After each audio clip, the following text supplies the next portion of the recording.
Assalamualaikum dan salam sejahtera. Bertemu kita dalam Forum Rakyat. Hadirin dan hadirat sekalian, bersama dengan saya dalam forum pada hari ini ada 4 orang ahli panel.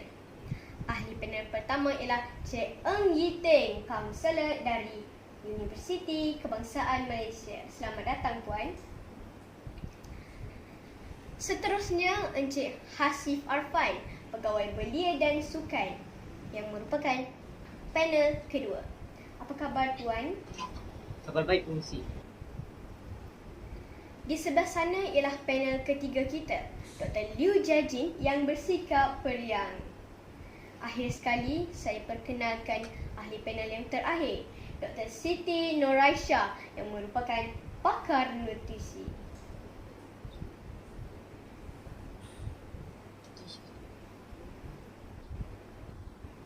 Tujuan kita berhimpun di sini adalah untuk menyampaikan forum yang bertajuk Langkah dan Kebaikan Mengamalkan Gaya Hidup Sihat. Bagi saya, gaya hidup sihat tidak semestinya melibatkan pemakanan dan senaman yang sempurna setiap hari. Kita perlu hidup dengan keseimbangan fizikal, rohani, sosial dan mental.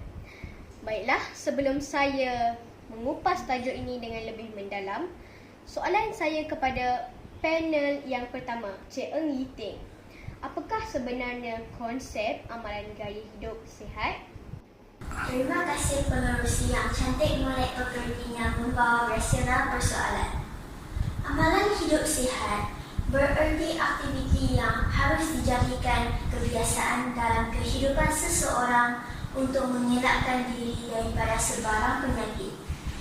Maksud gaya hidup sihat dari aspek fizikal ialah menjaga kebersihan dan kesihatan tubuh badan, persekitaran dan alam sekitar. Manakala dari aspek mental pula ialah mengawal stres dan ketegangan yang melibatkan aspek ketenangan jiwa, perasaan dan fikiran. Banyak aktiviti yang perlu dilakukan untuk mencapai matlamat tersebut. Hal ini bertepatan dengan peribahasa mencegah lebih baik daripada mengubati. Terima kasih kepada Cik Eng Yiting atas lontaran konsep yang begitu bernas. Oleh itu, gaya hidup sihat adalah gaya hidup yang mengutamakan amalan kesihatan dan pencegahan daripada jangkitan penyakit berjangkit. Justeru, saya ingin menanyakan soalan seterusnya kepada Encik Hasif Arfan. Apakah langkah yang boleh dipraktikkan untuk memastikan gaya hidup yang sihat? Ini, pada pendapat saya, untuk menjamin gaya hidup yang sihat, kita boleh melakukan aktiviti senaman, kita boleh menjalankan aktiviti seperti bersukan, berekreasi, berjalan atau berlari bersama-sama keluarga ketika hujung minggu. Aktiviti senaman seperti ini diakui oleh pakar perubatan mampu menjadikan sistem peredaran darah manusia lebih baik serta menjadikan sistem imunisasi mereka tinggi. Semasa bersenam, peluh-peluh yang keluar sewaktu melakukan senaman akan keluar bersama-sama toksin badan. Kesannya, kita mampu membina tahap imunisasi yang tinggi terhadap serangan penyakit. Aktiviti senaman perlulah dilakukan sekurang-kurangnya 20 minit sehari dan 3 kali seminggu. Apabila seseorang itu bersenam dan beriadah, mereka dapat meningkatkan kesihatan diri dari aspek fizikal dan mental.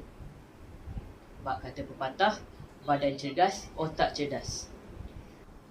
Terima kasih kepada Encik Hasif atas wacana yang begitu bernas.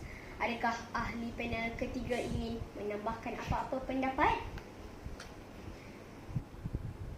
Yang pengerusi, terlebih dahulu, terima kasih kerana menjemput saya untuk berbicara dalam majlis forum ini. Sidang pendengar sekalian, bagi saya, salah satu amalan signifikan yang perlu diamalkan ialah amalan pemakanan seimbang. Hal ini disebabkan tubuh orang yang mengamalkan pemakanan seimbang akan mendapat khasiat dan vitamin yang diperlukan. Sebagai usulannya, seseorang itu perlu banyak mengambil makanan yang berserat seperti sayur-sayuran dan buah-buahan, serta mengurangkan makanan yang berlemak atau mengandungi kolesterol yang tinggi. Dengan cara itu, penyakit berbahaya seperti penyakit jantung koronari, tekanan darah tinggi dan diabetes akan dapat dielakkan kerana mencegah penyakit lebih baik daripada mengubatinya. Sudah terang lagi bersuluh.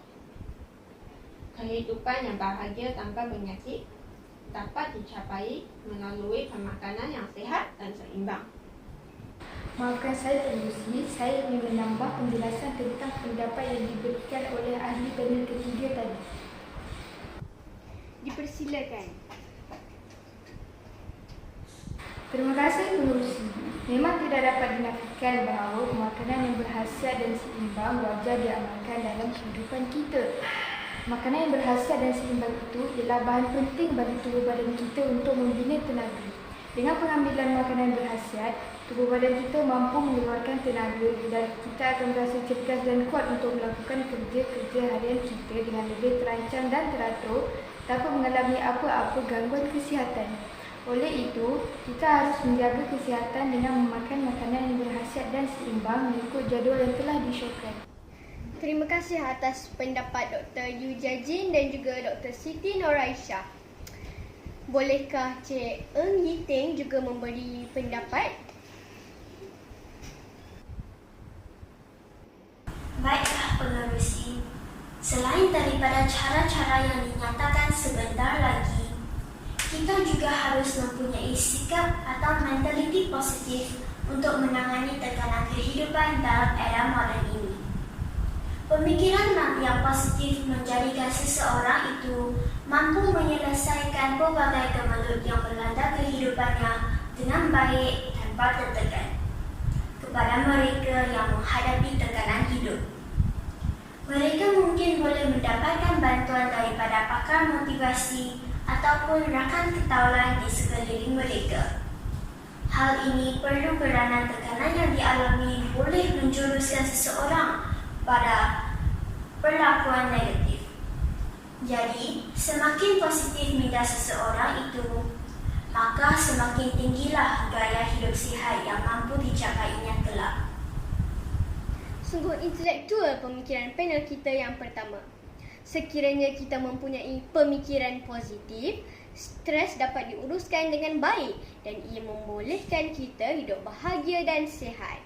Sekarang kita perdengarkan pula pendapat dari panel kita yang kedua, Encik Hasif Arfan.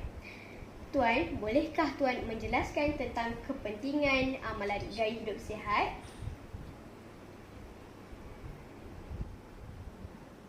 Terima kasih kepada saudari pengerusi yang sentiasa aktif menanyakan banyak persoalan intelek. Baiklah, antara faedah mengamalkan gaya hidup sihat adalah dapat menjadikan badan kita kuat. Makanan yang diambil berdasarkan piramid makanan akan membantu tubuh untuk melawan penyakit kerana tubuh kita mendapat nutrisi yang secukupnya. Sebagai contoh, apabila makanan yang diambil bebas daripada penggunaan bahan pewarna dan perasa tambahan, badan kita akan menjadi lebih sihat dan kuat. Hal ini akan menjurus kepada menjadikan badan lebih kuat bagi menangkis penyakit. Selain itu, kita dapat menjalani kehidupan yang lebih bermakna. Hal ini kerana gaya hidup sihat menjanjikan kita dengan kesihatan yang lebih baik berbanding gaya hidup tidak sihat. Mereka yang mengamalkan gaya hidup sihat seperti mengawal makanan dan bersenam dapat mengurangkan risiko penyakit, misalnya jantung tersumbat. Adakah Dr. Liu Jajin ada apa-apa pendapat selain daripada pendapat Encik Hasif Arfan? Ya, Pengerusi. Pengamal juga akan terhindar daripada berbagai gejala sosial seperti minum arak, merokok, mengambil dadah dan pergaulan bebas. Hal ini kerana pengamal akan dapat memikirkan secara logik tentang kesan apabila terlibat dengan penyakit sosial. Sebagai kesan, pengamal akan menjadi seseorang yang memberi manfaat kepada masyarakat. Akhir sekali, Pengamalan gaya hidup sihat akan dapat melahirkan sebuah keluarga yang bahagia. Hal ini kerana keluarga ini dibina berdasarkan sebuah elemen yang cukup mantap, iaitu gaya hidup sihat yang merangkumi pengambilan makanan seimbang, senaman dan tidak terlibat dalam gejala sosial. Hubungan antara ahli keluarga juga dapat dieratkan. Misalnya, ahli keluarga makan makanan sihat bersama-sama dan beradab bersama-sama. Keluarga bahagia inilah yang akan dapat melahirkan anak-anak yang produktif untuk negara. Begitu hebat sekali wacana yang dilontarkan sebentar tadi.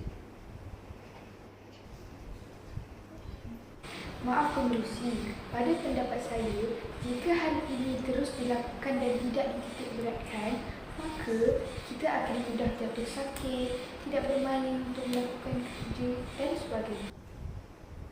Baiklah, bolehkah doktor menjelaskan fakta ini dengan lebih jelas?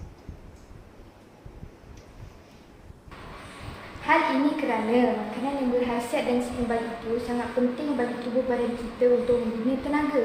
Contoh makanan yang perlu kita ambil setiap hari ialah telur, sayur-sayuran, buah-buahan, ikan dan sebagainya. Apabila kita makan makanan yang berkhasiat, tubuh kita mampu mengeluarkan tenaga.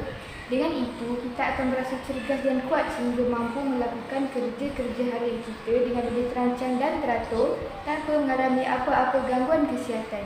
Di samping itu, kita digalakkan memakan makanan yang berkhasiat dan seimbang mengikut jadual yang telah disyorkan. Dengan cara yang demikian, kita dapat mengelakkan masalah-masalah buruk berlaku kepada kesihatan badan kita. Terima kasih saya ucapkan kepada keempat-empat ahli panel kita kerana sudi hadir dan sudi menyuarakan pendapat masing-masing. Moga apa yang kita dapat hari ini tidak sekadar masuk telinga kanan, keluar telinga kiri. Saya berharap agar kempen kerajaan dapat direalisasikan kerana rakyat yang sihat dapat menyumbang kepada pembangunan negara dan menjadi modal insan yang cemerlang, terbilang gemilang. Sekian sahaja daripada saya. Andai ada tersilap kata, tersilap bicara, mohon dimaafkan. Sekian, Assalamualaikum dan salam hormat. Terima kasih.